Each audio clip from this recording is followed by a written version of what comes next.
Hello everyone, ત્રીજું chapter ભણીએ છીએ માંગ, અને એમાં ધીમે ધીમે આપણે આગળ વધતા જઈએ છીએ.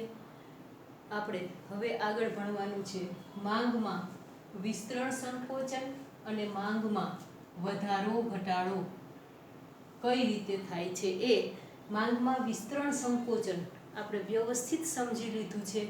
કિંમત અસરથી જે થાય છે વિસ્તરણ સંકોચન, અને માંગ અને કિંમત વચ્ચેનો સંબંધ આપણે માંગના નિયમમાં સમજી ગયા છીએ. એટલે પણ હવે માંગમાં વધારો થયો કે ઘટાડો, ને માંગમાં વિસ્તરણ થયું કે સંકોચન, એ કઈ રીતે કહેવાય અને કેવા સંજોગોમાં કહેવાય, એ સમજવા માટે આપણે તફાવતની રૂપે બંને જોઈએ. માત્ર 3 માર્કમાં તફાવતની રૂપે બંને સાથે પણ પૂછાય, ક્યારેક સેપરેટલી પણ 3 માર્કમાં પૂછાય કે માંગમાં વિસ્તરણ સંકોચન આકૃતિ સાથે સમજાવો, અથવા તો એમ પૂછાય કે માંગમાં વધારો ઘટાડો આકૃતિ સાથે સમજાવવો, તો એને સેપરેટલી પણ લખી શકાય. પણ અહીંયા બંનેનો ભેદ પણ તમે સાથે સાથે સમજતા જાઓ, એટલે હું અહીંયા તફાવતની રીતે બે વસ્તુ સાથે સમજાવું છું. તો સૌથી પહેલાં તો માંગમાં વિસ્તરણ સંકોચન કોને કહેવાય. માંગનો નિયમ આપણે બરાબર સમજી લીધો છે, એટલે આપણને ખબર છે કે ભાઈ વસ્તુની માંગ અને વસ્તુની કિંમત એકબીજાને કઈ રીતે અસર કરે છે, અને કિંમત અસરથી જે માંગમાં પરિવર્તન આવે છે એને માંગમાં વિસ્તરણ કે સંકોચન કહેવાય. માંગ જ્યારે આ દિશા તરફ ઉપર જશે તો એ માંગનું સંકોચન છે, અને જ્યારે માંગ નીચેની તરફ જશે ત્યારે માંગનું વિસ્તરણ થયું છે એમ કહેવાય. આપણે માંગના આખા નિયમમાં સમજી લીધું હતું. આપણે જ્યારે દૂધની કિંમત 50 રૂપિયા લીટર હતી ત્યારે 1 જ લીટર દૂધની માંગ હતી, અને એ બિંદુ છે જ્યારે કિંમત ઘટીને 30 રૂપિયા થાય છે ત્યારે બી બિંદુ ઉપર 3 લીટર દૂધની માંગ થઈ જાય છે, અને કિંમત ઘટીને 10 રૂપિયા થાય ત્યારે સી બિંદુ ઉપર દૂધ 5 લીટર જેટલી માંગ થઈ જાય છે. એટલે વસ્તુની કિંમત ઘટે છે તો માંગનું વિસ્તરણ થાય છે. આ માંગ રેખા આ દિશા તરફ આગળ વધે છે, એ પછી બી બિંદુ, પછી સી બિંદુ. અને જો વસ્તુની કિંમત વધે છે તો માંગનું સંકોચન થાય છે. એટલે કિંમત અસરથી માંગમાં વિસ્તરણ સંકોચન થાય. આ પહેલો મુદ્દો મળે. કિંમત અસરથી માંગમાં વિસ્તરણ સંકોચન થાય.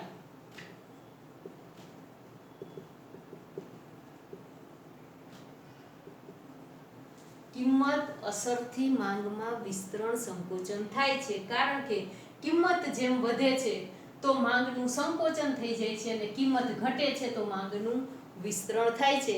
એટલે આ પહેલો મુદ્દો કિંમત વધતા, બીજો મુદ્દો કિંમત વધે તો માંગનું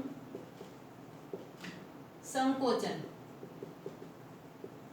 કિંમત ઘટે, આ માંગનો નિયમ જ હતો ને, ઘટે તો માંગનું વિસ્તરણ થાય. ત્રીજો મુદ્દો એમાં શું લખી શકાય, તો કે કિંમત અસરથી માંગનું વિસ્તરણ સંકોચન થાય છે, પરંતુ માંગ રેખા એના એ રહે છે, નવી માંગ રેખા આવતી નથી, માત્ર બિંદુઓ બદલાય છે. એટલે આ માંગના વિસ્તરણ સંકોચનમાં અહીં માંગ રેખા બદલાતી નથી, માત્ર તેના પરના બિંદુઓ બદલાય છે.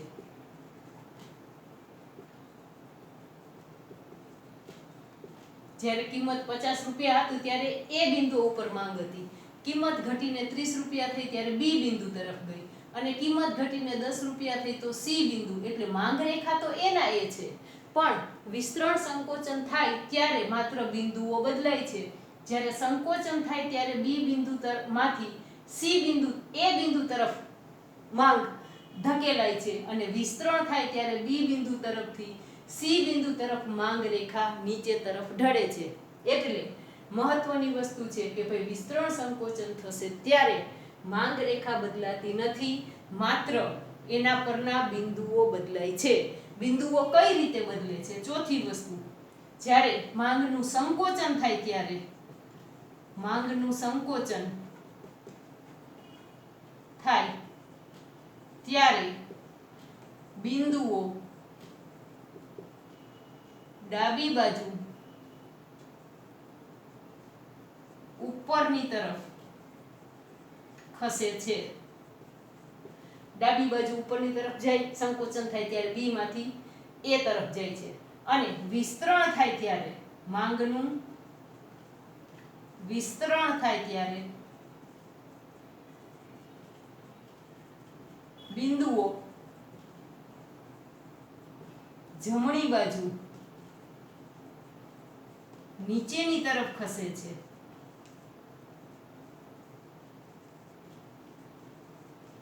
5 માર્કમાં વિસ્તરણ સંકોચન ભેગું પૂછાય તફાવતના રૂપમાં તો આ બધા જ મુદ્દા એક આકૃતિ બનાવી રહ્યો પછી એમાંથી જ તમને આ બધા મુદ્દા બનતા જશે. હવે વિસ્તરણ સંકોચન આપણે માંગનો નિયમ પણ આખો ભણી ગયા એટલે એમાં પણ બરાબર સમજી લીધું છે. અને આ મુદ્દા આપણને એક આકૃતિને જોતા જાય અને લખતા જાય તો બધા મુદ્દા બનતા જાય. હવે જે શીખવાનું છે મહત્વનો મુદ્દો અહીંયા આવે છે. માંગમાં વધારો ઘટાડો ક્યારે થાય છે? તો અહીંયા આ આકૃતિ જુઓ તો તમને ખબર પડશે કે અહીંયા માંગ છે, અહીંયા કિંમત છે. હવે વસ્તુની કિંમત અહીંયા સ્થિર છે 30 રૂપિયા, એમાં કોઈ ફેરફાર નથી થતો. આ માંગ રેખામાં જો આ 30 રૂપિયાની કિંમત બરાબર પસાર થાય છે. વસ્તુની કિંમત 30 રૂપિયા છે એ નિશ્ચિત છે. કિંમત વધીને 50 રૂપિયા નથી થતી, ઘટીને 10 રૂપિયા નથી થતી.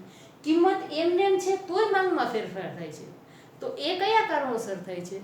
તો કે એ કિંમત સિવાયના પરિબળોથી, જેને આપણે માંગનો નિયમ સમજતી વખતે સ્થિર ધારી લીધા હતા.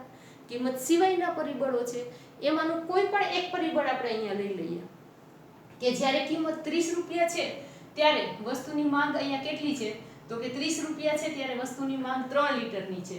તો આ 30 રૂપિયા છે ત્યારે વસ્તુની માંગ એટલે કે આપણે દૂધની માંગ લીધી હતી તો 30 રૂપિયા લીટરના હતા ત્યારે 3 લીટર દૂધની માંગ હતી. પરંતુ અહીંયા તો કિંમત 30 રૂપિયા છે છતાં પણ માંગ આટલી બધી વધી જાય છે, 5 લીટર જેટલી થઈ જાય છે. અને કિંમત 30 રૂપિયા છે તો માંગ ઘટીને 1 લીટર જેટલી પણ થઈ જાય છે. અહીંયા માંગ ઘટીને 1 લીટર થઈ જાય છે એ બિંદુએ, અને સી બિંદુએ માંગ વધીને 5 લીટર જેટલી થઈ જાય છે. તો આવું શા માટે થાય છે? તો કે કિંમત સિવાયના પરિબળો અસર કરે છે. દાખલા તરીકે કિંમત સિવાયના ઘણા પરિબળો હતા. વ્યક્તિની પસંદગી, અભિરુચિ, ભવિષ્યના ભાવોની અટકળો, ગ્રાહકની આવક, આ બધું હતું. પૂરક વસ્તુના ભાવો, અવેજી વસ્તુના ભાવ, એમાંથી ધારો કે કોઈ પણ એક વસ્તુ લઈ લે, ગ્રાહકની આવક. હવે આવકમાં શું ફેરફાર થાય છે? હવે વસ્તુની કિંમત 30 રૂપિયા છે, આ મૂળ માંગ રેખા છે ડીડી, અને ત્યારે જ્યારે 30 રૂપિયા કિંમત છે દૂધની કિંમત, ત્યારે 3 લીટર દૂધની માંગ છે અને એ મૂળ આપણી માંગ રેખા ડીડી આ બને છે. પરંતુ હવે 30 રૂપિયા કિંમતમાં કોઈ ફેરફાર નથી થયો, છતાંય આવકમાં વધારો થઈ જશે મારી, અને તો હું 3 લીટર દૂધ 30 રૂપિયા લેખે લેતી હતી, એ મારી આવકમાં વધારો થશે તો મારી પાસે ખરીદ શક્તિ વધી ગઈ. અને એ 30 રૂપિયા લીટર દૂધ 3 લીટર લેવાની જ મારી પાસે ખરીદ શક્તિ હતી. હવે મારી પાસે ખિસ્સામાં પૈસા વધી ગયા છે તો હું 30 રૂપિયા ભાવ છે છતાં પણ 5 લીટર દૂધ ખરીદી લઈશ. તો પછી આ નવી માંગ રેખા આવશે ને. હવે ભાવ 30 છે, એમાં કોઈ ફેરફાર નથી થયો, છતાંય મારી માંગ 3 માંથી વધીને 5 થઈ ગઈ. એનો મતલબ કે હવે હું 30 રૂપિયા લીટર દૂધ છે છતાંય 5 લીટર દૂધ ખરીદું છું. તો મને આ એક નવું બિંદુ મળશે, અને એ નવું બિંદુ સી બિંદુ છે એ આ મૂળ માંગ રેખાની અંદર ક્યાંય નથી. એ તો એના માટે એક નવી માંગ રેખા મારે ધારવી પડશે. એટલે D1 નવી માંગ રેખા બની. જો મારી આવકમાં કિંમત સિવાયનું કોઈ પણ એક પરિબળ, મેં અહીંયા આવક ધારી છે કે ભાઈ મારી આવકમાં અચાનક વધારો થયો તો 30 રૂપિયા લીટરમાં હું 3 લીટર દૂધ લેતી હતી, હવે મારી પાસે ખિસ્સામાં ઘણા પૈસા છે તો હું 30 રૂપિયા છે તો 5 રૂપિયા, પહેલા હું રાહ જોતી હતી કે 10 રૂપિયા ભાવ થાય તો 5 લીટર લઉં. એને બદલે હવે મારે કિંમત ઘટાડવાની રાહ જોવાની નથી, મારી પાસે પૈસા છે તો 30 રૂપિયા ભાવ છે છતાં પણ હું 5 લીટર દૂધ લઈશ. એટલે હવે સી બિંદુ મને આ નવી જગ્યાએ આ માંગ રેખાની બહાર મળે છે. એટલે મારે એક નવી માંગ રેખા એમાંથી પસાર થતી દોરવી પડે છે, D1. અને એના કરતાં વિપરીત સંજોગો આવે કે ભાઈ મારી આવક એટલી હતી કે 30 રૂપિયા લીટર દૂધ હોય તો હું 3 લીટર દૂધ રોજનું લઈ શકું. પરંતુ હવે લોકડાઉનનો સમય આવ્યો, ઘણા બધાની આવક સાવ બંધ થઈ ગઈ. તો એ 30 રૂપિયા ભાવ છે ત્યારે 3 લીટર દૂધ લેતા હતા, એની પાસે આવક બંધ થઈ ગઈ, પૈસા જ નથી. તો એ હવે પોતાના બાળ બચ્ચા માટે પીવા માટે માત્ર 1 લીટર દૂધ જ ખરીદી શકે. તો કિંમતમાં કોઈ ફેરફાર નથી થયો, છતાંય એની માંગ ઘટી ગઈ છે. અને અહીંયા કિંમતમાં કોઈ ફેરફાર નથી થયો છતાં માંગ વધી ગઈ છે. આ આવક અસર છે. આવક વધી જશે તો કિંમતમાં કાંઈ ફેરફાર નહીં થાય તોય માંગ વધી જશે, અને આવક ઘટી જશે તો કિંમતમાં કાંઈ ફેરફાર નહીં થાય તો માંગ ઘટી જશે. હવે આ અહીંયા માંગ D1 રેખા કરતા હવે નવું બિંદુ એ મળે છે, તો એના માટે D2 નવી માંગ રેખા આપણે શોધવી પડશે. એટલા માટે અહીંયા પહેલો મુદ્દો આપણે શું લખવાનો છે? અહીંયા પહેલો મુદ્દો લખો કિંમત અસરથી માંગમાં વિસ્તરણ સંકોચન થાય. તો અહીંયા પહેલો મુદ્દો શું લખશું? કિંમત સિવાયના પરિબળોથી, કિંમત સિવાયના પરિબળોથી માંગમાં વધારો ઘટાડો થાય છે.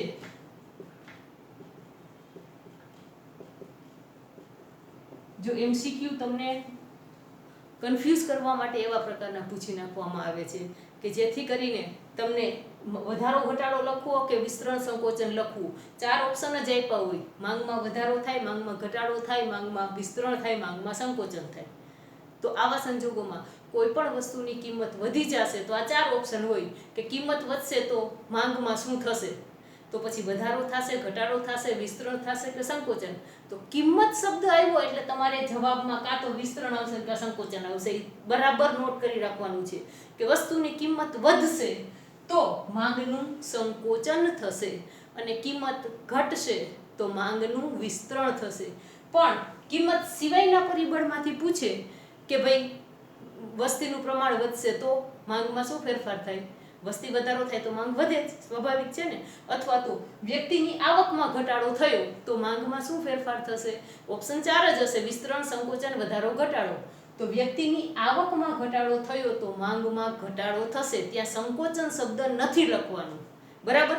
કિંમત શબ્દ આવતો હોય ત્યાં જ વિસ્તરણ સંકોચન લખવાનું છે. કિંમત સિવાયના પરિબળોની અસરથી માંગમાં વધારો ઘટાડો થાય.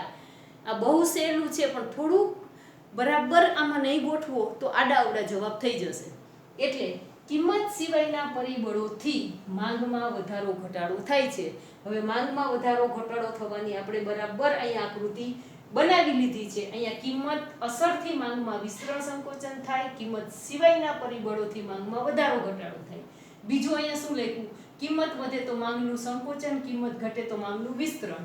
હવે અહીંયા આપણે બીજું શું લીધું? દાખલા તરીકે લીધી છે આવક અસર. આવક વધે તો માંગમાં વધારો, આવક ઘટે તો માંગમાં ઘટાડો થાય છે. કારણ કે અહીંયા કિંમત સિવાયનું પરિબળ આપણે સમજ્યા છીએ. ત્યાર પછી અહીં માંગ રેખા બદલાતી નથી, માત્ર તેના પરના બિંદુઓ બદલાય છે. અહીંયા આખી માંગ રેખા બદલાય છે. ત્રીજો મુદ્દો, અહીં આખી માંગ રેખા બદલાય છે. અહીંયા માત્ર બિંદુઓ બદલાય છે. માંગનું સંકોચન થાય ત્યારે બિંદુઓ ડાબી બાજુ ઉપરની તરફ ખસે છે. અહીંયા શું કરશું? માંગનો ઘટાડો થાય, આ ઘટાડો છે ને, માંગમાં ઘટાડો થાય તો આખી માંગ રેખા ડાબી બાજુ ખસે. તો માંગ રેખા ડાબી બાજુ ખસે છે.